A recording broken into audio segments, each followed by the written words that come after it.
मेरे पिताजी पिछले 30 साल से शहर के बाहर एक गांव में ब्रेकफास्ट शॉप चला रहे हैं और उनका एक ही गोल्डन रूल है, ताजे बने मीट बंस को कभी भी बाहर नहीं ले जाया जा सकता। दुकान में बैठकर खाओ तभी मिलेगा। ये रूल उन्होंने आधे आधे मीटर बड़े लाल अक्षरों में दीवार पर लिखवाया था, स्टीमर बास्केट्स के ठीक बगल में सफेद दीवार पर। मैं हमेशा से इस रूल को थोड़ा बहुत समझता था, लेकिन आज जो हुआ उसके बाद मुझे उस रूल की असली अहमियत का एहसास हुआ, और वो भी सबसे बुरे तरीके से। हुआ ये कि आज मेरे पिताजी को किडनी स्टोन्स की वजह से हॉस्पिटल में भर्ती करना पड़ा और मैं दुकान संभालने के लिए गया। अभी मैं वहां था ही कि फोन आया पिताजी का। उनकी आवाज में एक अजीब सी घबराहट थी। तूने किसी कस्टमर को बंस बाहर ले जाने दिए, अभी जा और वापस ले आ। हमारी दुकान का नाम है चेंग हिलोदुडियन। पिताजी थोड़े स्ट्रिक्ट जरूर हैं, लेकिन उनके हाथ के बने मीट बंस की बात ही अलग है। पतला डो, भरपूर फिलिंग और गाढ़ी सॉस। रोज सुबह होने से पहले ही लाइन लग जाती है, तो आज भोर से पहले ही मैं दुकान पहुंच गया, जैसा पिताजी ने कहा था। कोट उतारा, नीली यूनिफॉर्म पहनी और डो गूंथने लगा। फिलिंग तैयार की। बचपन से ये काम करता आया हूँ, आंखें बंद करके भी कर सकता हूँ। भले ही इन सालों में वो पुरानी प्रैक्टिस थोड़ी कम हो गई हो, लेकिन हाथों को सब याद है। सुबह के 5 बजे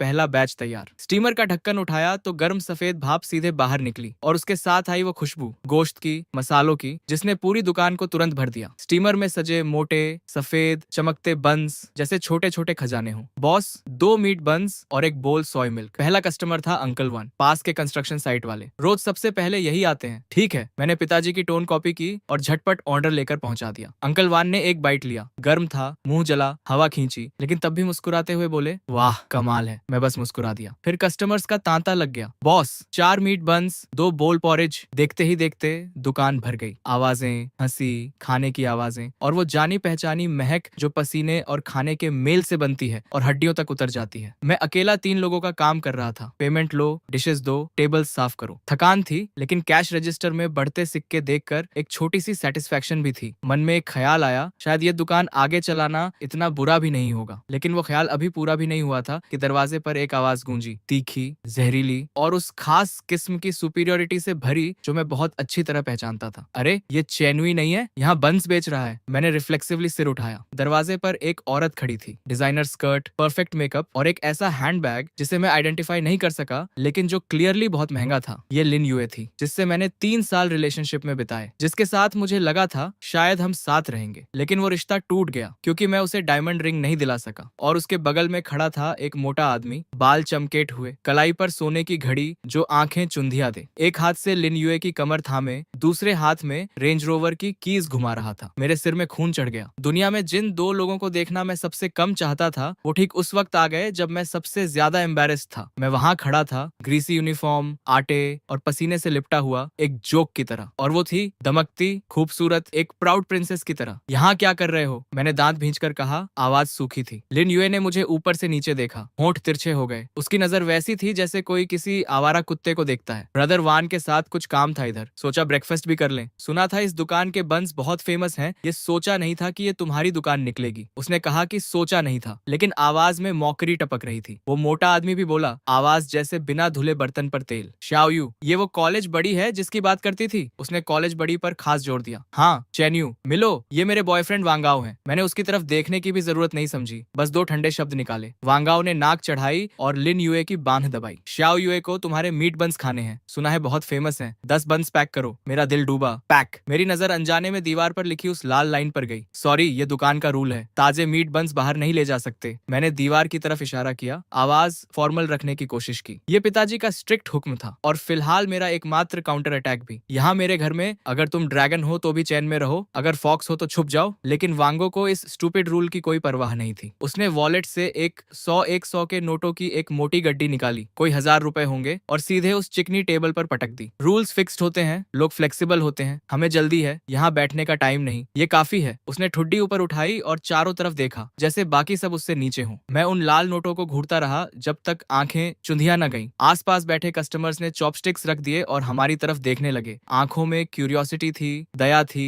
और कहीं ना कहीं थोड़ी सी नफरत भी। मेरा चेहरा जल रहा था, शर्म से नहीं, गुस्से से। ये नंगी बेइज्जती थी। उसे लगता था पैसे से कुछ भी खरीदा जा सकता है, यहाँ तक कि पिताजी का 30 साल पुराना रूल भी। पैसे नहीं चाहिए। मैंने वो गड्डी वापस धकेल दी। आवाज बर्फ जैसी ठंडी थी। मैंने कहा, बाहर नहीं जाएगा तो नहीं जाएगा, खाना है तो यहाँ बैठकर खाओ, नहीं खाना तो दरवाजा सामने है, गुड बाय। मेरी बात ने वांगो को आग लगा दी। उसका चेहरा काला पड़ गया। उसने मुट्ठी टेबल पर मारी, सिरका उछल गया। तू बंस बेचने वाला है, इतना एटीट्यूड क्यों दिखा रहा है? मान या ना मान, कल तेरी इस स्टूपिड शॉप शॉप को बंद करवा दूंगा। ब्रदर वान, गुस्सा मत हो। लिन यूए ने रोकने की कोशिश की, आवाज कांप रही थी। फिर उसने मुड़कर मुझे देखा, आंखों में वो विनर की दया जो सबसे ज्यादा झलाती है। चेनुई, इतना सीरियस क्यों हो रहे हो? ब्रदर वैन का स्टेटस देखो, वो तुम्हारी इस छोटी दुकान में ब्रेकफास्ट करने आए हैं। ये इज्जत की बात है। थोड़ा झुक जाते, सब ठीक हो जाता। इस सब में तुम्हारा क्या फायदा? वो रुकी, जैसे कोई किसी नासमझ बच्चे को लेक्चर दे रहा हो। तुम कॉलेज में भी ऐसे ही थे, गरीब और जिद्दी। तुम्हारे पिताजी ने पूरी जिंदगी बंस बेचने में लगा दी, क्या मिला? और तुम प्रेस्टिजियस यूनिवर्सिटी से पढ़कर भी यहीं आ गए बंस बेचने। तभी अचानक मेरे अंदर से कुछ टूट गया। मैंने उसे घूरा और एक एक शब्द चुनकर बोला, ये मेरी दुकान है, मेरे रूल्स हैं। मेरे पिताजी ने जिंदगी बंस बेचकर मुझे पढ़ाया, मुझे कोई शर्म नहीं। लेकिन तुम्हें होनी चाहिए, पैसे के लिए किसी के साथ भी चली जाती हो। तुम्हें जरा भी शर्म नहीं आती? लिन यूए का चेहरा एक पल में पिग्स लिवर जैसा हो गया। मेरी बात सीधे जाकर लगी थी। वांगाओ आगा बूला हो गया, आस्तीन चढ़ाई और मुझ पर झपटा। तभी अचानक मैंने वो बन काटने वाला चाकू उठाया और कटिंग बोर्ड पर पूरी ताकत से मारा। पूरा बोर्ड हिल गया। मैंने उसे घूरा, आंखें लाल, नजर में वो पुरानी हिंसा जो गांव में लड़ते लड़ते सीखी थी। हाथ लगाकर देख। बरसों की ऑफिस लाइफ ने थोड़ा नरम किया था मुझे, लेकिन हड्डियों में जो जंगलीपन था वो गया नहीं था। अगर सच में लड़ाई होती तो ये मोटा चिकना आदमी मेरे सामने एक पल भी नहीं टिकता। वांगो एक पल के लिए ठहर गया, चाकू देखा, फिर मेरी आंखें देखी, एक कदम पीछे हटा। दुकान में सन्नाटा छा गया, कोई सांस नहीं ले रहा था। बहुत अच्छे चेनुई, याद रखना। वो लिन्यू को खींचकर जाने लगा, लेकिन लिन्यू ने उसका हाथ झटका। उसने मुझे एक आखिरी बार घूरा, आंखों में पुरानी जिद और नई नफरत, और अगले ही पल स्टीमर की तरफ दौड़ी। मुझे कुछ समझ आता इससे पहले ही उसने ढक्कन उठाया, खौलती भाप से हाथ जला, हाफी, लेकिन तब भी अंदर से कई बंस निकाले और अपने डिजाइनर बैग में ठूंस दिए। जल्दी जल्दी, बेतरतीब, बदले की जीत वाली मुस्कान के साथ। बाहर भी ले जा रही हूँ और पैसे भी नहीं दूंगी, देख लो क्या कर लेते हो। वो मेरे पास से गुजरी, उस मुस्कान के साथ जो सिर्फ बदला लेने वाले लोग मुस्कुराते हैं। मैं वहां खड़ा रहा, हाथ में ठंडा चाकू, दिमाग कंप्लीटली ब्लैंक। मैंने ये एक्सपेक्ट ही नहीं किया था। ये कोई झगड़ा नहीं था, ये एक सीन था, बेशर्म, खुल्लम खुल्ला, पिताजी का रूल। वो प्रिंसिपल जिसे मैंने आधे दिन थाम के रखा था, उस पल एक मजाक लग रहा था। वांगाओ भी एक पल रुका, फिर जोर से हंसा। शाओ यूए, शाबाश, इसी को कहते हैं। उसने उसे प्राउडली थपथपाया, मुझे एक डिफाइंड नजर दी और दोनों स्वैगर करते हुए दुकान से निकल गए। गली के मोड़ पर जाकर गायब। मैं वहीं खड़ा रहा, हाथ में चाकू, दिमाग खाली। आसपास के कस्टमर्स फुसफुसाने लगे, बेचारा चैन ऐसे लोगों से पाला पड़ा। हाँ यार, लग रहा था बर्बाद करने ही आए थे दुकान। वो बातें मेरे कानों में पड़ी और जैसे पूरे जिस्म से ताकत खींच ली। मैंने धीरे से चाकू रखा और स्टूल पर बैठ गया। वांगाओ की नोटों की गड्डी अभी भी वहीं पड़ी थी। बड़ा आयरॉनिक लगा, पैसे के लालच को मैंने हरा दिया था, लेकिन पिताजी के रूल को नहीं बचा पाया। हार गया, बुरी तरह हार गया। अब पिताजी को क्या बताऊंगा? वो हॉस्पिटल बेड से उठकर मुझे मार डालेंगे। मैंने बालों में हाथ फेरा, फोन निकाला, सोचा नहीं, अभी कॉल नहीं करता। बस कुछ बंस ही तो थे, ज्यादा से ज्यादा एक डांट मिलेगी। मैंने खुद को यही समझाया, लेकिन अंदर की बेचैनी कम होने का नाम नहीं ले रही थी। तभी अचानक फोन बजा, पिताजी का कॉल। दिल एक बीट छोड़ गया, सांस ली और उठाया। हाँ पापा, तूने किसी कस्टमर को बंस बाहर ले जाने दिए? दूसरी तरफ पिताजी की आवाज, सुबह वाली कमजोर धीमी आवाज नहीं थी, ये कुछ और ही थी, असाधारण डर और गुस्से से भरी, इतनी ऊंची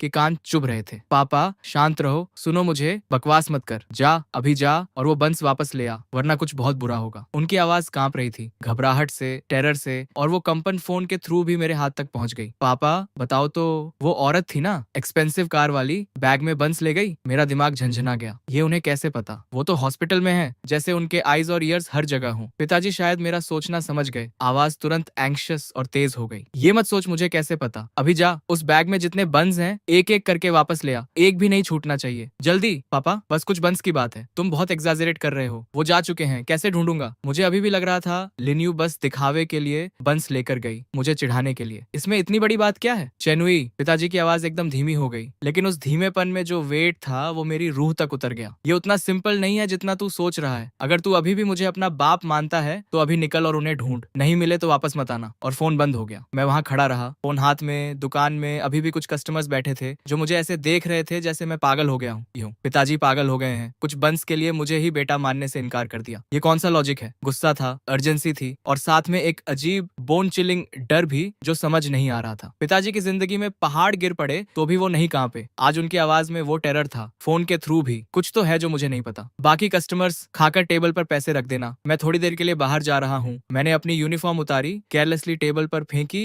और दुकान से बाहर भागा। पिताजी का रिएक्शन बहुत एबनॉर्मल था। जरूर कुछ ऐसा है जो मुझे पता नहीं। कुछ भी हो, पहले लिन यूए को ढूंढना होगा, लेकिन ढूंढूं कहाँ? इस अर्बन विलेज की गलियां स्पाइडर वेब की तरह उलझी हुई, बेतरतीब। मैं एली के मुहाने पर आकर रुका और बिजी मेन स्ट्रीट को देखता रहा, कंप्लीटली लॉस्ट। एक व्हाइट रेंज रोवर इस जगह दिखना चाहिए था, लेकिन मैंने ध्यान नहीं दिया था कि वो किस डायरेक्शन में गए। मैं घबराया हुआ खड़ा था, तभी अचानक याद आया उसका फोन नंबर। हमने ब्रेकअप के बाद सारे कॉन्टैक्ट्स ब्लॉक कर दिए थे, लेकिन वो नंबर वो तो जैसे दिमाग में टैटू हो गया था। भूलना चाहा तो भी नहीं भूला। कांपते हाथों से ब्लैकलिस्ट से निकाला और डायल किया, और जवाब मिला, sorry the user you have dialled is currently busy, please try again later. शायद उसने मुझे ब्लॉक कर दिया था, लेकिन मैंने अपनी स्ट्रेटेजी बदली, WCAT यूज की। अच्छा हुआ उसने उसे डिलीट नहीं किया था अभी तक। मैंने डायरेक्टली कॉल किया, बहुत सोचा इस बारे में, और जब लगा कि वो उठाएगा नहीं तभी कॉल कनेक्ट हो गई। मेरे मुंह से बस निकल पड़ा, चेनवी वो बंस वापस दे, एक भी नहीं रखना। अभी कहाँ हो तुम? दूसरी तरफ कुछ सेकंड्स की चुप्पी, जैसे मेरी आवाज सुनकर वो डर गई हो। फिर वो आवाज आई, हानो की मक्कारी भरी आवाज, कौन है ये लिटिल यूए? वही बन वाली है क्या? अभी तक नहीं माना इसने। सुन लिन यूए, अगर दोबारा तंग किया तो किसी को भेजूंगा समझाने, और तू सुन, बंस बैग से निकाल के फेंक दे। बस मैंने खुद को काम करने की कोशिश की। इस वक्त डराना नहीं था मुझे, बल्कि वो बंस उससे दूर करवाने थे। बंस चले जाए तो पापा को कुछ तो एक्सप्लेन कर सकती थी। फेंक दो उन्हें चेनुई प्लीज। क्या फेंक दूं? पागल हो गई हो क्या? ये कोई साधारण बात नहीं है। तुम्हारे पापा भी उतने ही न्यूरोटिक हैं जितनी तुम हो। नहीं फेंकूंगी, एक एक करके खाऊंगी और तुम्हें जलाऊंगी। बस अब टाइम नहीं है मेरे पास। ब्रदर हैंग मुझे मॉल ले जा रहा है हैंडबैग्स लेने। रुको मत जाओ, उन बंस में कुछ प्रॉब्लम है, खाना मत उन्हें। प्रॉब्लम? पॉइजन किया है क्या तुमने? और भी अच्छा हुआ, चलो ट्राई करते हैं। पॉइजन से मरना भी एक अलग एक्सपीरियंस होगा। और कॉल कट गई। मैंने पास के यूटिलिटी पोल पर जोर से मुक्का मारा, हाथ छिल गया, जलन होने लगी। बेवकूफ लड़की, उसे पता ही नहीं कितनी सीरियस बात है ये। नहीं, एक्चुअली सबसे बड़ी बेवकूफ तो मैं हूँ, जिसे अभी तक कुछ पता ही नहीं। मैंने पापा को दोबारा कॉल किया। इस बार उन्होंने जल्दी उठाया। उन्होंने मुझे ब्लॉक नहीं किया था, पर बताएंगे नहीं, वो कह रहे हैं वो बंस खाएंगे। पापा बताओ उन बंस में क्या है? नहीं बताओगे तो ढूंढूंगी कैसे, कहाँ देखूं? दूसरी तरफ लंबी खामोशी, सिर्फ उनकी भारी सांसें सुनाई दे रही थी, जैसे कोई बहुत बड़ा दर्द और डर अंदर ही अंदर दबाए हुए हों। पापा पापा बोलो कुछ। चेन्स गोल्डन स्प्लेंडर में देख, वो वहाँ का रेगुलर है, और मॉल जा रहे हैं तो डाउनटाउन वाला बड़ा मॉल ही होगा। ये तुम्हें कैसे पता? कैसे पता है ये मैटर नहीं करता, उन्होंने बात काटते हुए कहा। अभी जाओ, टैक्सी लो, जल्दी जाओ, और सुनो, जब मिले तो हर हाल में वो बंस वापस लेना। हाँ, और अगर वो खा भी चुके हो तो वो रुके। उनकी आवाज थोड़ी कांपी। अगर खा लिया तो क्या होगा? मेरा दिल जोरों से धड़क रहा था। अगर खा लिया है तो उन्हें बताना, किसी से भी बात मत करना, पीछे मुड़कर मत देखना, चाहे कुछ भी हो, चाहे कुछ भी सुनाई दे, ऐसे चलते रहना जैसे कुछ हुआ ही नहीं। जहाँ लोग हो, जहाँ धूप हो, उस तरफ चलते जाना। पापा के ये वर्ड्स तेज और जल्दी जल्दी निकले, एक एक शब्द जैसे कील की तरह दिल में चुभ गया। पीछे मत देखना, बात मत करना, ये सब क्या है? ये तो वैसी ही बातें हैं जो बड़े बुजुर्ग गोस्ट स्टोरीज में कहते हैं। मेरा दिमाग घूम रहा था, लेकिन पांव रुके नहीं। मैं सड़क पर दौड़ी, एक टैक्सी रोकी। Sir, downtown golden Splendor mall. गाड़ी चल पड़ी और उस घुटन भरी अर्बन कॉलोनी से दूर होने लगी। मैं कार की विंडो से बाहर देखती रही। सिटी का नजारा तेजी से गुजरता रहा। दिल में बेचैनी बढ़ती जा रही थी। पापा, तुम मुझसे क्या छुपा रहे हो? टैक्सी गोल्डन स्प्लेंडर मॉल के एंट्रेंस पर रुकी। मैंने ड्राइवर को 100 का नोट दिया, चेंज का इंतजार नहीं किया, बस भागी अंदर की तरफ। इस मॉल में पहले भी आई थी लिनू के साथ, तब स्टूडेंट थी, पॉकेट में पैसे नहीं होते थे, बस फैंसी शॉप्स के बाहर खड़ी रहती थी, अंदर जाने की हिम्मत नहीं होती थी। और आज उसी मॉल में उसी लिन्यू को ढूंढने आई हूँ। कितनी आयरनी है, मॉल की ऐसी फ्रीजिंग थी, मेरी ब्रेकफास्ट शॉप की गर्मी से बिल्कुल अलग। एलिगेंटली ड्रेस्ड लोग आसपास से गुजर रहे थे, परफ्यूम की खुशबू उड़ रही थी, और उनकी नजरों में एक हल्की सी नफरत भी थी मेरे लिए। तब जाकर याद आया कि मैं अभी भी काम वाले कपड़ों में हूँ, बाल बिखरे हुए हैं, लेकिन उस वक्त ये सब सोचने का टाइम नहीं था। मैंने फोन निकाला, लिन्यू को कॉल करने की कोशिश की, लेकिन उसने मुझे अभी भी ब्लॉक किया हुआ था। बस एक ही ऑप्शन था, फ्लोर बाय फ्लोर ढूंढना। ग्राउंड फ्लोर की कॉस्मेटिक्स, सेकंड फ्लोर की विमेंस क्लोथिंग, थर्ड फ्लोर की मेंस क्लोथिंग। मैं भीड़ में हेडलेस फ्लाई की तरह घूमती रही, हर फेस को स्कैन करती रही। लिन्यू कहीं नहीं थी, वो मोटा हानो भी नहीं दिखा। क्या वो यहाँ आए ही नहीं, या जा चुके हैं? पापा की इन्फॉर्मेशन गलत भी हो सकती थी। जितना ढूंढती उतना ज्यादा घबराहट बढ़ती। माथे पर ठंडा पसीना आ गया। पापा की डरी हुई आवाज बार बार दिमाग में गूंज रही थी, कुछ बड़ा होने वाला है, कुछ बड़ा होने वाला है। आखिर क्या होने वाला है? फोर्थ फ्लोर का फूड कोर्ट? कुछ नहीं। टॉप फ्लोर का मूवी थिएटर? वहां भी टिकट बूथ के पास खड़ी रही काफी देर, कोई फेमिलियर चेहरा नहीं। बस थककर वॉल के सहारे खड़ी हो गई, जैसे सारी ताकत निकल गई हो। इतने बड़े मॉल में दो लोगों को ढूंढना जैसे समंदर में सुई ढूंढना हो। क्या करूं? थोड़ी देर के लिए अजीब सा हंसी आई। ये मॉर्निंग कितनी absurd थी। पापा का वो अजीब रिएक्शन, और मेरा यहाँ इडियट की तरह भागना। नहीं, पापा का डर फेक नहीं था, वो डर रियल था, बहुत डीप था। मैंने एक लंबी सांस ली और सोचा, अगर मैं हानो होता, एक दिखावेबाज अमीर आदमी, तो नई लड़की के साथ क्या करता? खाना,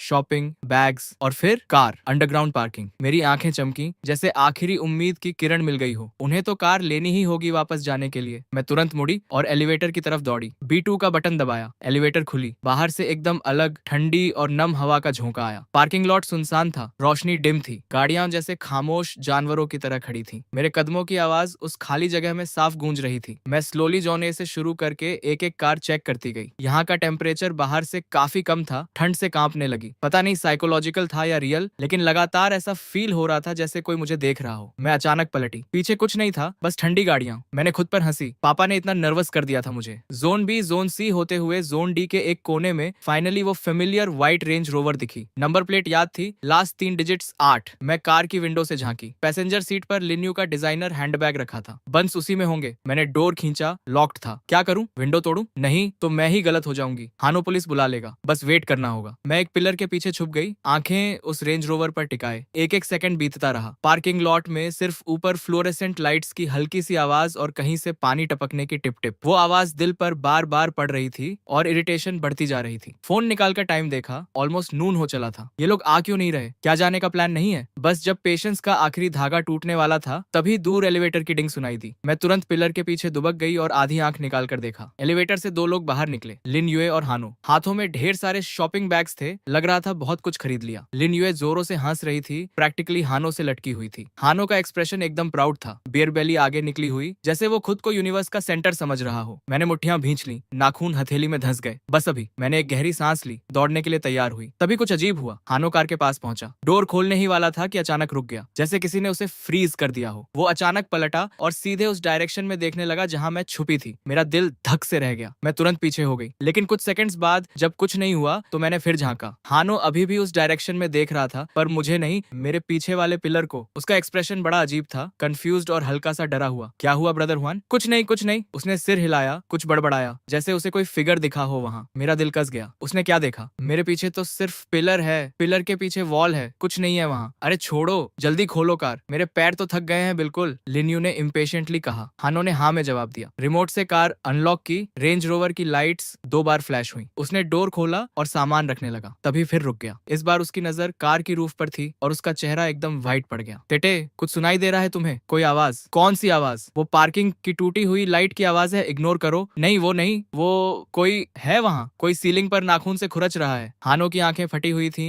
कार की रूफ के एक पॉइंट पर टिकी हुई। उसके माथे पर बारीक पसीने की बूंदें आ गई थी। हा हा हा, सीलिंग पर नाखून। ब्रदर वान, कौन होगा यहाँ दिन दहाड़े? सिक्योरिटी कैमरास भी हैं यहाँ, कोई इतना बोल्ड नहीं होगा। देखो कुछ नहीं है। वो हंसते हुए कार की रूफ को देखता रहा। देखो कुछ भी नहीं है, हा हा हा। और बीच में ही हंसी रुक गई। उसका मुंह खुला रह गया, एक्सप्रेशन फ्रीज हो गया। मैं पिलर के पीछे सांस रोके खड़ी थी, दिल गले में आ गया था। मैंने डेस्परेटली उनकी नजरों का पीछा किया और रेंज रोवर की रूफ देखने की कोशिश की। वहां कुछ नहीं था, बिल्कुल स्मूथ रूफ, डिम रोशनी में ठंडी चमक। कोई नहीं था वहां, एक बाल भी नहीं। तो फिर वो किससे डर रहे थे? चलो जल्दी चलो वांगो, जैसे किसी ने उसकी पूंछ दबा दी हो। उसने शॉपिंग बैग्स जमीन पर फेंके, लिन यूए का हाथ पकड़ा और उसे कार में घसीटने लगा। डर की वजह से उसकी मूवमेंट्स क्लमजी हो रही थी। लिन यूए का चेहरा सफेद पड़ चुका था, होंठ कांप रहे थे, वो बिल्कुल स्टोन बन गई थी। हानो ने उसे पैसेंजर सीट पर बिठाया और मैं बस देखती रही। नहीं, ऐसे नहीं जाने दे सकती। पापा ने कहा था बंस वापस लेने ही हैं। घबराहट में बिना कुछ सोचे मैं पिलर के पीछे से निकलकर भागी। रुको! मेरे अचानक सामने आने से वो दोनों बुरी तरह हड़बड़ा गए। हानो कांप गया, उसके हाथ से कार कीज जमीन पर गिर गईं। लिन यूए ने जोर की चीख मारी, मुझे घूरते हुए जैसे कोई भूत देख लिया हो। लिन यूए, तुम यहाँ क्या कर रही हो? अपना सामान लेने आई हूँ, वो बंस वापस करो। बंस? हाँ बंस, वो मेरे घर के बंस हैं, उन्हें नहीं ले जा सकते। बंस दो और बात खत्म। पागल हो गई हो? बंस के लिए विलेज से मॉल तक फॉलो किया हमें, बंस के लिए? उसकी बात इग्नोर करते हुए मेरी नजर सीधे लिन यूए पर गई। वो मेरी स्टेयर से सहम गई और अगले ही सेकंड उसने अपना बैग और कसकर पकड़ लिया। बंस निकालो, मैंने अपनी मेहनत से लिए हैं, क्यों दूं वापस? तभी अचानक हानो फिर से कांपा, उसकी गर्दन अकड़ गई। उसने अपने कंधों और पीठ पर हाथ मारे और बड़बड़ाने लगा। ये जगह इतनी ठंडी क्यों है? ऐसी कितनी तेज है यहाँ? उसके मुंह से सफेद भाप निकल रही थी। मैंने नोटिस किया, गैराज ठंडी जरूर थी, लेकिन इतनी भी नहीं कि सांस भाप बन जाए। और गर्मी का मौसम था। हानो के होंठ कब से हल्के पर्पल हो गए थे। उसका चेहरा ऐसा दिख रहा था जैसे अभी फ्रीजर से निकला हो। ब्रदर वान, क्या हो रहा है तुम्हें? ठंड लग रही है, बहुत ठंड। शुए, लग रहा है जैसे कोई मेरी गर्दन के पीछे सांस ले रहा है। उसका चेहरा पैनिक से भरा हुआ था। वो बार बार पीछे मुड़कर देख रहा था। वहां कुछ नहीं था, लेकिन उसकी आंखें टेरर से फैली हुई हुई थी। मेरे पैरों के तलवे से लेकर सिर तक एक ठंडी लहर दौड़ गई। पापा की बात फिर कानों में गूंजी, अगर खा लिया हो तो किसी की बात मत मानना, पीछे मत देखना। मेरा दिल धक से रह गया। उन्होंने बंस खाए, ऊपर जाते जाते भूख लगी होगी,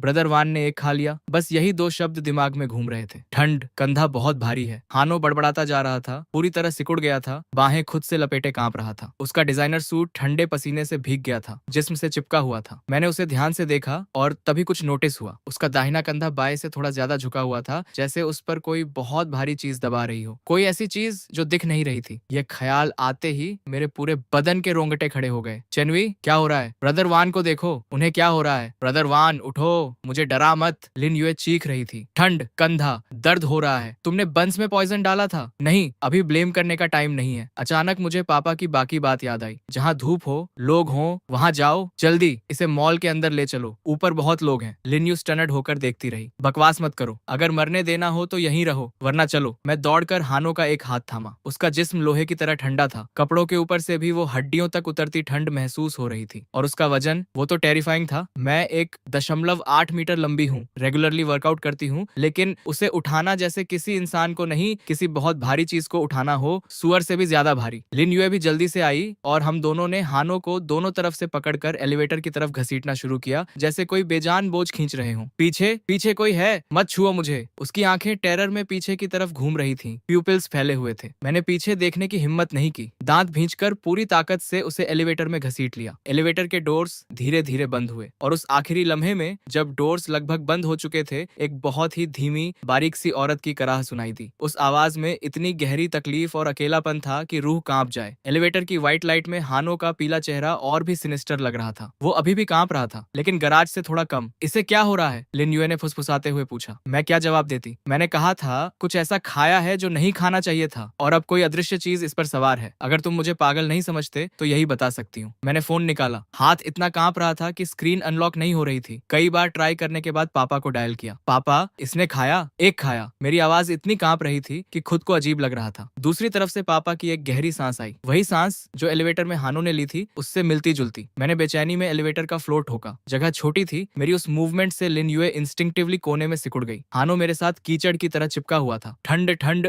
बड़बड़ा रहा था, लेकिन उसका जिस्म एक डरावनी हीट छोड़ रहा था, जैसे एक साथ जहन्नुम और जन्नत हो। डरो मत, जितना डरोगे उतना वो खुश होगा। पापा की आवाज में कुछ काम वापस आया था, लेकिन वो गंभीरता, वो मुझे अंदर से दबाए जा रही थी। ध्यान से सुनो, एक भी गलत वर्ड नहीं, ठीक है? बोलो, सुन रही हूँ। पहले उस लड़की से पूछो, बाकी बंस अभी भी उसके बैग में है। मैंने तुरंत देखा। लिन यूए ने बैग में देखा। है? मैंने छुआ नहीं। ठीक है, यही एक अच्छी बात है। अभी एक ऐसी जगह ढूंढो जहाँ कोई न हो, जैसे बाथरूम। बाथरूम क्यों? जा रहा हूँ तुझे। इतने सवाल क्यों? बाथरूम जाओ, बाकी सारे बंस निकालो और लाइटर ढूंढो। बंस जलाओ, पूरी तरह जलाओ, राख होने तक। क्या जलाओ? पापा, ये मॉल है, बाथरूम में जलाने से स्मोक अलार्म बजेगा। जब मैं आऊंगा तो एक्सप्लेन करना अपनी माँ को। ज्यादा जरूरी क्या है, पागल की तरह पकड़े जाना या इसके अंदर की चीज का मरना? मैं चुप हो गई। जलाकर पूरी तरह राख कर दो, जितनी बारीक राख हो उतना अच्छा। फिर कोई भी कप लो, कोई भी चलेगा, राख उसमें डालो, टैप वाटर भरो, टैप वाटर, जली हुई बंस की राख पियो। ये क्या तरीका है? पापा, श्योर हो इससे काम होगा? बस राख खिला रहे हो इसे, या फिर उसे दीवार की तरफ खींचते देखो। पापा की आवाज बर्फ की तरह ठंडी थी। वो बंस आखिरी आंच में पकाए गए थे, उनमें मेरी रूह और उम्र भर की एनर्जी भरी थी। अब वो दूषित हो चुके हैं, उन्हें खाने वाला साये के रास्ते का मैसेंजर बन गया है। अगर ये मैसेंजर टूट गया तो वो चीज उसका पीछा नहीं छोड़ेगी जब तक उसकी सारी वाइटैलिटी चूस न ले। पापा के ये वर्ड्स कितने अजीब थे, लेकिन कितने लॉजिकल भी। दिमाग अब पूरी तरह केओस में था। उसी वक्त एलिवेटर पहली फ्लोर पर रुकी और डोर्स खुले। मॉल की गर्म हवा और रौनक अंदर घुस आई। हानो की हालत थोड़ी बेटर लगी, कांपना थोड़ा कम हुआ। और सुनो, ये सब करते वक्त उस वांग सरनेम वाले को कुछ देखने या सुनने मत देना, वरना कोई नहीं बचा पाएगा उसे। इतना कहकर पापा ने फोन काट दिया। मैंने फोन देखा, फिर लिन यूए को। वो भी मुझे देख रही थी। उसकी आंखों में बिविल्डरमेंट और डर दोनों थे। सब सुना? अब क्या करते हैं? मैंने उससे पूछा, दरअसल खुद से भी पूछ रही थी। मानू या ना मानू? मानती हूँ, ये सब इतना अब्सर्ड है, फेरी टेल जैसा। नहीं मानती? हानो की हालत देखो, आधा मर चुका है। ये कोई हॉस्पिटल कैसे ठीक करेगा? डॉक्टर को बताओगी कि कोई इनविजिबल चीज उस पर सवार है। मैं लाइटर लेकर आती हूँ। लिन यूए ने दांत भींचे, जैसे कोई बड़ा फैसला किया हो। उसने हानो को मेरी तरफ धकेला और डगमगाते हुए मॉल के अंदर एक कन्वीनियंस स्टोर की तरफ बढ़ गई। अकेले हानो को थामते हुए उसका वजन और भी ज्यादा महसूस हुआ। उसकी आंखें आधी खुली आधी बंद थीं, दर्द में तड़प रहा था, बेतुकी बातें बड़बड़ा रहा था। दिल बैठ गया। उसे जल्दी से पास के बाथरूम में घसीट लाई। खाली था। उसे वॉल के सहारे बैठाया, दरवाजा लॉक किया। थोड़ी देर में लिन युए आई। हाथ में नया लाइटर था, आंखों में आंसू थे। कन्वीनियंस स्टोर वाले ने पूछा, लाइटर किस लिए? मैंने कहा, पापा की सिगरेट जलाने के लिए। उसकी आवाज बोलते बोलते धीमी हो गई। वो लिन यू जो हमेशा ऊपर से नीचे देखती थी मुझे, अब जो था वो सच में आयरॉनिक था। मैंने कुछ नहीं कहा। उसके हाथ से लाइटर ले लिया। कांपते हाथों से उसने डिजाइनर बैग से बाकी बचे बंस निकाले। बंस ठंडे थे, चिपचिपे थे, सफेद। उन पर बैग की कॉस्मेटिक्स की खुशबू चढ़ गई थी। लेकिन अजीब बात, बंस की सिलवटों में कुछ काला काला दिख रहा था, जैसे धब्बे। मुझे क्लियरली याद है, सुबह जब मैंने दिए थे तब ऐसा कुछ नहीं था। जल्दी करो। मैंने हाँ में सिर हिलाया। बंस सिंक में रखे और लाइटर जलाया। क्लिक की आवाज आई। ऑरेंज फ्लेम निकली। मैंने फ्लेम बंस के पास लाई। तभी फिर कुछ अजीब हुआ। मायदा और मांस की फीलिंग वाले बंस थे, लेकिन जैसे ही फ्लेम पास आई वो तुरंत भड़क उठे। और वो फ्लेम नॉर्मल ऑरेंज नहीं थी, वो एक बीमार अजीब सी हरी रोशनी थी। एक ऐसी बदबू जो बयान नहीं हो सकती, पूरे बाथरूम में पल भर में फैल गई। जलते हुए मांस की स्मेल नहीं, बल्कि जैसे कोई बहुत पुरानी सड़ी हुई चीज दोबारा जल उठी हो। मैं और लिन युए दोनों ने नाक ढक ली। कोने में बैठे हानो ने भी जैसे वो स्मेल महसूस की। वो जोर से तड़पने लगा, हांफने लगा, जैसे किसी अदृश्य चीज से लड़ रहा हो। मैंने दांत भींचे और फ्लेम थामे रही।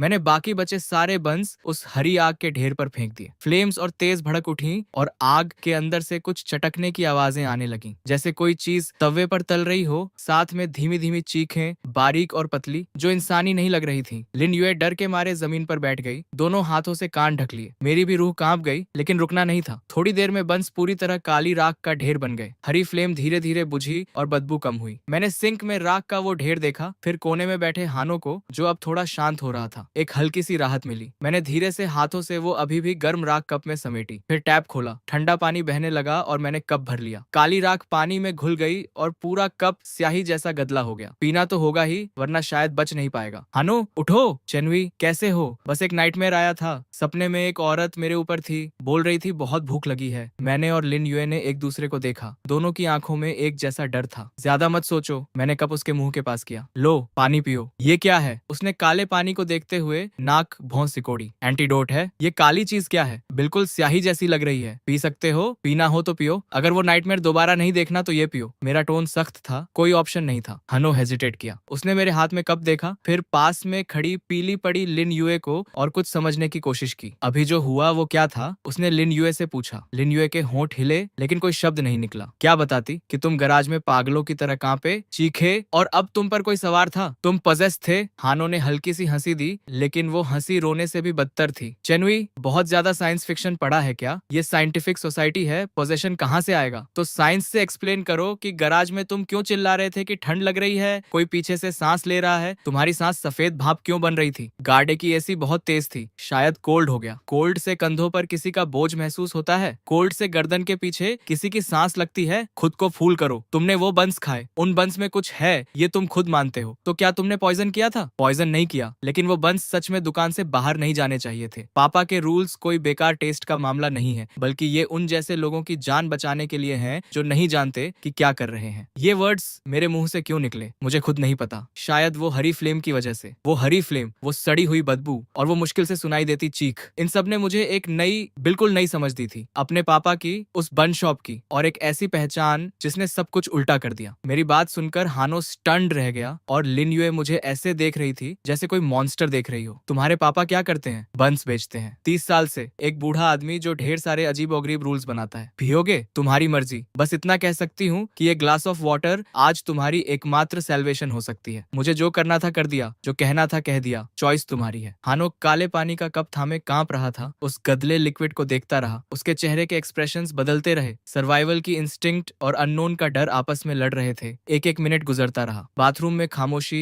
डरावनी थी। पी लो, चेनवी तुम्हें हर्ट नहीं करेगी। अभी जो हुआ वो बहुत डरावना था। शायद लिन युए की बात काम आई, या शायद हानो खुद समझ गया। उसने दांत भींचे, आंखें बंद की, गर्दन पीछे की और एक ही सांस में वो काला पानी पी गया। जल्दी जल्दी, जैसे डर हो कि रुका तो पछतावा होगा। पीने के बाद उसने कप जमीन पर फेंका और जोरों से खांसने लगा। ये किस चीज का टेस्ट है? जली हुई मिट्टी जैसा। खांसते हुए थूक निकलने लगी। बिल्कुल बुरा हाल था। मैं और लिन युए नर्वसली देख रहे थे। सांस लेने की हिम्मत नहीं थी। काम करेगा भी या नहीं? क्या वो एसोटेरिक मेथड सच में काम करेगी? तभी हानो की खांसी रुकी। उसने अचानक पेट पकड़ा और उसके चेहरे पर एक्सट्रीम एक्सट्रीम पेन का एक्सप्रेशन आ गया। तुमने पिलाया क्या मुझे? मैं स्पीचलेस। ऐसा कैसे हुआ? पीने से ठीक होना था तो फिर दर्द क्यों? पापा पापा क्या हुआ? इसने पी लिया लेकिन पेट में दर्द हो रहा है। पापा ये तकलीफ में है। डरो मत, रुको, दर्द होगा ही। वो चीज इतनी आसानी से नहीं निकलती। पेट में पहुंच गई है तो निकलने में दर्द तो होगा। पापा ये बर्दाश्त नहीं कर पाएगा। हानो जल्दी स्टॉल में जाओ, कुछ गंदा निकलेगा, निकलने दो, रिएक्ट करने से पहले ही निकल जाए। हानो पागल की तरह जमीन से उठा, लड़खड़ाते हुए सबसे नजदीकी स्टॉल की तरफ भागा। धड़ाम से दरवाजा बंद हुआ और उसके तुरंत बाद एक अविश्वसनीय आवाज आई, जोरदार और लंबी, जिसकी इको भी गूंजी। फिर एक ऐसी बदबू आई जो बंस जलाने की बदबू से 100 गुना तेज थी। बयान से बाहर की स्मेल, जैसे एक ट्रक भर सड़े अंडे, गली हुई मछली और पुरानी खाद सब 100 साल से सीवर में फर्मेंट होते रहे हों और फिर एक साथ फट पड़े हों। लिन्यू सबसे पहले बर्दाश्त नहीं कर पाई, वॉल के सहारे उलटी करने लगी। मुझे भी चक्कर आ गया, लगभग उलटी हो ही गई थी। मैं कसम खाती हूँ जिंदगी में ऐसी बदबू कभी नहीं सूंघी। पापा की दुकान में तेल, पसीना,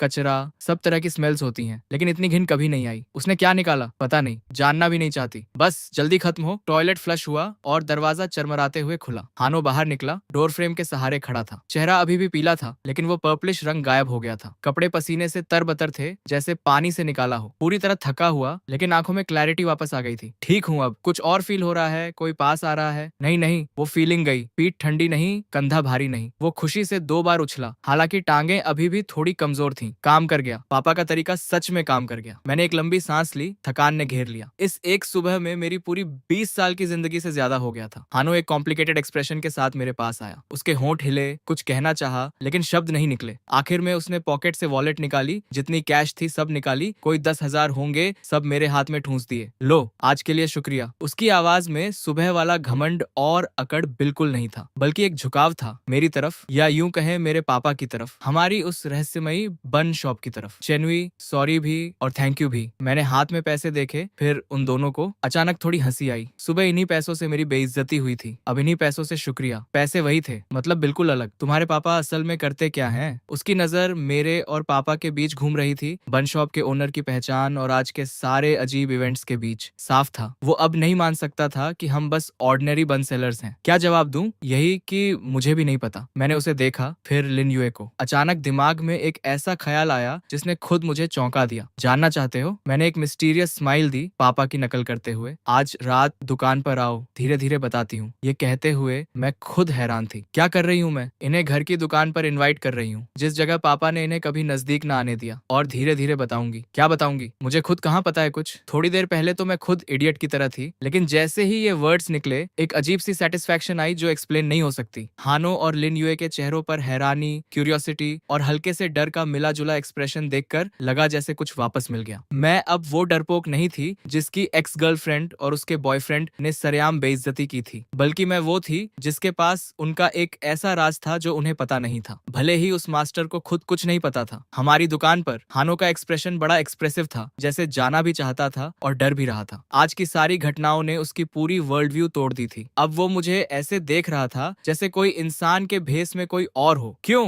डर लग रहा है? किसने कहा डर लग रहा है? हानो ने खुद को सीधा किया। एक अमीर आदमी की डिग्निटी दांव पर नहीं लग सकती थी। जाऊंगा। कितने बजे? रात 10 के बाद। हानो ने हाँ कहा। फिर लिन युए को देखा। दोनों ने एक दूसरे का सहारा लिया और बुरे हाल में बाथरूम से निकल गए। बदबू अभी पूरी तरह गई नहीं थी, इसलिए मैं भी जल्दी से निकलकर मॉल की रोशन और खुली लॉबी में आ गई। ताजी हवा में सांस ली और अभी जो हुआ वो सब जैसे एक एब्सर्ड ड्रीम लगा। हरी फ्लेम, वो सड़ी बदबू, काला लिक्विड और हन्नो का वो ऑट्रेजस एक्सक्रीमेंट, सब कुछ अनरियल लग रहा था। मैंने हाथ में मोटे नोट्स का बंडल देखा, फिर हाथ के पीछे खून के अभी भी गीले निशान। इसने क्लियरली बता दिया कि सब कुछ रियल था। उस अर्बन विलेज में मेरे पापा ने 30 साल से एक ब्रेकफास्ट शॉप चलाई थी, एक ऐसे राज के साथ जो मुझे पता ही नहीं था। और वो राज आज लिन युए के आने की वजह से एक छोटे से कोने में खुल गया था। मैंने फोन निकाला, थोड़ा हेजिटेट किया, लेकिन फिर भी पापा का नंबर डायल किया। पापा, हो गया, अच्छा हुआ। हाथ में जो पैसे हैं वो रख लो, आज बहुत मेहनत की। पापा, अब तो एक्सप्लेन करोगे ना? वो बंस, यांग एनर्जी, यिन एनर्जी, वो सब क्या है सच में? हम कौन सा फैमिली है? मैंने एक साथ दिल के सारे सवाल उससे पूछ दिए। पापा फिर चुप हो गए। इस बार खामोशी और लंबी थी। कुछ चीजें न जानने में ज्यादा भलाई है। तुम अपनी राह जाओ, मैं अपने एक प्लैंक के पुल पर हूँ। नहीं, आज अगर लक ने साथ न दिया होता तो हानो मर सकता था। अगली बार भी होगा कुछ ऐसा, और मुझे अभी भी कुछ पता नहीं, एक फूल की तरह। क्या लगता है मैं हैंडल कर सकती हूँ या नहीं? पापा, मैं अब बड़ी हो गई हूँ, बच्ची नहीं हूँ। मुझे सच जानने का हक है। सच ये है कि हमारी फैमिली पीढ़ी दर पीढ़ी इस विलेज की उस बड़ी दीवार के नीचे जो है उसके लिए खाना बनाती आई है। किसके लिए खाना? मेरे मरे हुए पति के लिए। पापा ने वो 3 वर्ड्स इतनी सादगी से कहे, मेरे सिर पर जैसे भारी हथौड़ा पड़ा। भले ही मन में था कि पापा ऐसा कुछ कहेंगे, फिर भी सुनकर दिमाग घूम गया। हमारी दुकान इसीलिए यहाँ है, इसीलिए 30 साल से नहीं हिली। उनके नीचे जो है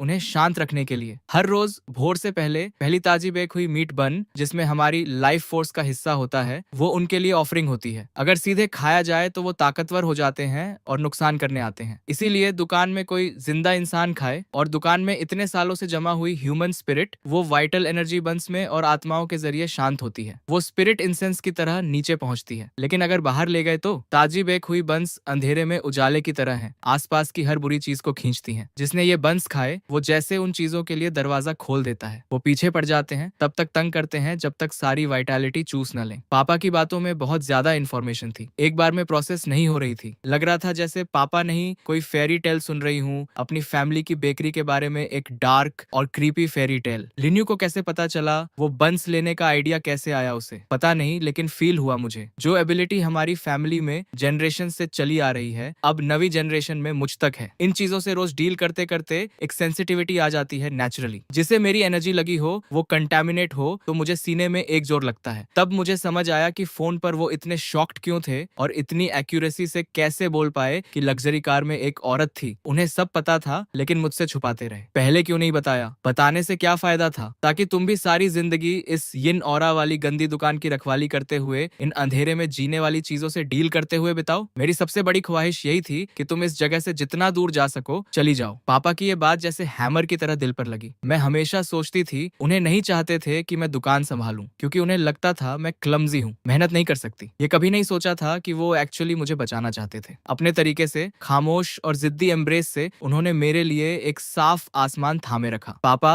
बस एक ग्रोन मैन, योरी मैं क्या कर रही हूँ जैसा दिख रहा है। जरूरी ये है कि प्रॉब्लम सॉल्व हो गई। तुम भी थके हो आज, जल्दी सोने जाओ, कल बात करते हैं। नहीं पापा, मैं आज रात वापस नहीं आऊंगी। क्यों नहीं आओगी? अपॉइंटमेंट है। हानो, ऑलिन यूए को आज रात 10 बजे दुकान पर बुलाया है। मैंने एक लंबी सांस ली। कभी इतनी क्लियर हेडेड और डिटर्मिन्ड नहीं लगी थी जितनी अभी। वो जानना चाहते हैं हमारी फैमिली का सच, और मैं भी जानना चाहती हूँ। तो पापा आज रात मुझे सब कुछ बताओ जो जानते हो। मैं दुकान संभालना चाहती हूँ। दूसरी तरफ पापा पूरे 1 मिनट चुप रहे। उनकी हैरानी भरी हैवी ब्रीदिंग तक सुनाई दे रही थी। क्या कहा? दोबारा बोलो। अब तुम पागल हो गई हो। पापा फाइनली भड़के। उनकी आवाज वापस उसी गुस्से वाले टोन में आ गई। चेनवी, मैंने कितनी मेहनत से तुम्हें यहाँ से भेजा, कॉलेज भेजा, इसीलिए भेजा ताकि तुम कोई प्रोफेशन बनाओ और इस जहन्नुम में वापस ना आओ। जानती हो क्या कह रही हो? जानती हूँ, मैंने शांति से जवाब दिया, पहले से कहीं ज्यादा क्लियर। पापा, तुमने 20 साल से ज्यादा मुझे प्रोटेक्ट किया, बस बहुत हुआ। अब मेरी बारी है। तुम्हारी बारी किस चीज की? यहाँ रहकर भूखों से डील करो और इस छोटी सी दुकान में जिंदगी काट दो, यही जिंदगी चाहिए तुम्हें? नहीं जानती, ये वो जिंदगी है जो चाहती हूँ, मैंने जवाब दिया। लेकिन आज से पहले मुझे चूज करने का मौका ही नहीं मिला था। तुमने सारा खतरा और सारी गंदगी अपने पर ले ली, मेरे लिए एक ब्राइट और नॉर्मल जिंदगी छोड़ी। लेकिन वो जिंदगी झूठी थी, आसमान में तैर रही थी बिना रूट्स के। आज सच में जमीन पर आई हूँ। अपने हाथ देखती हूँ, आटे से सने हैं, बर्न के निशान हैं, लैंप पोस्ट से छिलने के मार्क्स हैं। इन हाथों ने सब्जी काटी, मांस काटा, चाकू थामा, जान बचाई। गंदे हैं, थके हैं, लेकिन रियल हैं। पापा, तुम हमेशा कहते थे हमारी फैमिली की मीट बंस का कुछ तो है इनमें। पहले समझ नहीं आता था, अब थोड़ा समझ आया। ये सिर्फ खाने की गर्मी नहीं है, बल्कि जिंदगी की विटैलिटी भी है, और एक जिम्मेदारी है जो चैन फैमिली के खून में जनरेशन से चली आ रही है। बकवास है जिम्मेदारी, पापा दूसरी तरफ से चिल्लाए। ये फेट है, ये एक कर्स है, एक ऐसी बेड़ी जिसे हमारी चैन फैमिली हर जनरेशन में तोड़ नहीं पाई। मैंने तुम्हें बाहर निकाला था, तुम खुद वापस क्यों कूद रहे हो? क्योंकि मैं तुम्हारा बेटा हूँ, क्योंकि मेरा सरनेम चैन है। अगर ये फेट है तो मैं इसे एक्सेप्ट करता हूँ, अगर ये कर्स है तो मैं इसे तोड़ूंगा। तुम्हें अकेला नहीं छोड़ सकती। ये कहने के बाद दूसरी तरफ फिर खामोशी आ गई। इस बार न खामोशी थी न सांसें, बस एक दबी हुई सिसकी थी, आंसुओं के टपकने की आवाज। पापा रो रहे थे। वो इंसान जो मेरी मेमोरी में हमेशा माथे पर बल लिए, हमेशा बेसब्र रहा, जिसने हर बात अपनी पाइप और खामोशी से एक्सप्रेस की, वो रो रहा था। मैं मॉल की लॉबी में भीड़ के बीच फोन थामे खड़ी थी और आंसू रुक नहीं रहे थे। हम दोनों बाप बेटी शायद पहली बार फोन पर इस तरह मिले थे। इतनी सच्ची बात हुई थी। हमेशा कुछ न कुछ बीच में रहा। चिकनी काउंटर, उठती भाप और बच्चों को इतने सवाल नहीं पूछने चाहिए वाला वो जुमला। आज वो दीवार फाइनली टूट गई थी। तुमने सच में सोच लिया है? काफी देर बाद पापा की आवाज आई, बहुत भारी और बैठी हुई। सोच लिया है, पछतावा नहीं है, पछतावा नहीं है। ठीक है, तो आज रात दुकान के लिए सब तैयार कर लो। मेरे बेड के नीचे